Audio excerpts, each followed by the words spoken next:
Merci, monsieur le maire, monsieur l'adjoint, merci pour cette présentation et merci au service pour la qualité du document qui nous est fourni. Euh, Bien évidemment, je ne fais pas la même lecture que vous sur les orientations budgétaires qui nous sont soumises, mais ça n'est pas nouveau. Indépendamment des divergences que nous pouvons avoir sur certains projets, au contraire des dépenses et des orientations qui vont dans le bon sens et que nous aurions non seulement soutenues, mais développées si nous avions été en responsabilité, ou au contraire des priorités que nous ne partageons pas toujours. Mais ce soir, je vais plutôt m'arrêter sur la situation financière de manière plus globale, parce que j'ai le sentiment, non pas que vous êtes dans une forme de déni, monsieur le maire, cela ne vous ressemble pas, mais plutôt qu'avec vous, plus la ficelle est grosse et plus ça passe. Un exemple de ficelle régulièrement utilisée. Quand vous vous accordez sans vergogne la hausse de la population d'Angers, pourtant enclenchée dès 2010, et tous les graphiques présents sur les sites de l'Aura ou même des archives municipales le confirment, oubliant par là même qu'il faut plusieurs années pour mener à leur terme des projets immobiliers. Cette manière de travestir la réalité, j'ai bien peur que ce soit celle utilisée pour présenter les finances de notre collectivité. Et on est donc en droit de s'interroger pour l'avenir de notre ville. Quelle sera réellement la capacité de notre ville et de notre agglomération à faire face financièrement dans les prochaines années?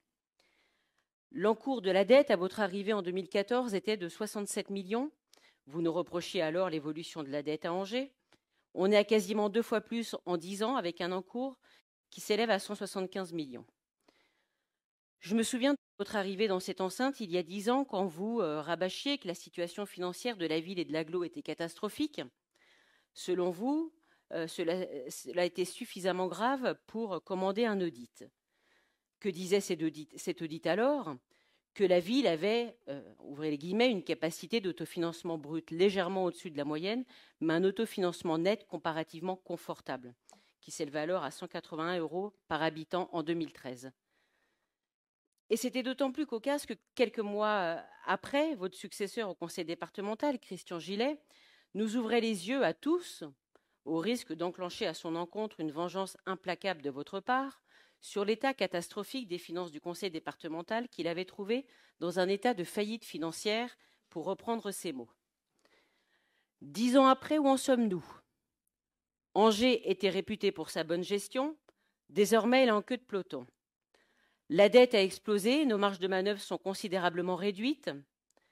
Et c'est à mon tour ce soir de vous demander très solennellement un audit indépendant sur les finances de la ville et de l'agglomération.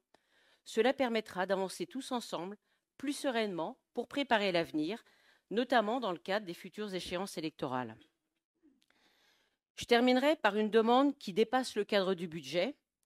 Elle concerne cette fois le maintien ou non des temps périscolaires à Angers. J'en parle car vous avez abordé le sujet en commission des finances, notamment en évoquant le fait que l'aide de l'État s'arrêterait en 2026. Mais vous avez aussi posé la question aux directeurs et directrices d'écoles rencontrés début janvier. Or, et c'est la raison pour laquelle je souhaitais en parler ce soir, il me semble que sur un tel sujet, aux enjeux si importants pour les élèves, les familles, les enseignants et bien sûr l'ensemble des agents du périscolaire, il me semble qu'il serait utile et urgent de lancer une concertation réelle dès maintenant pour ne pas en faire qu'un enjeu de campagne électorale, mais au contraire pour pouvoir à terme prendre la meilleure des décisions en ayant pris le temps du débat, de l'analyse, du bilan et de la concertation. Merci.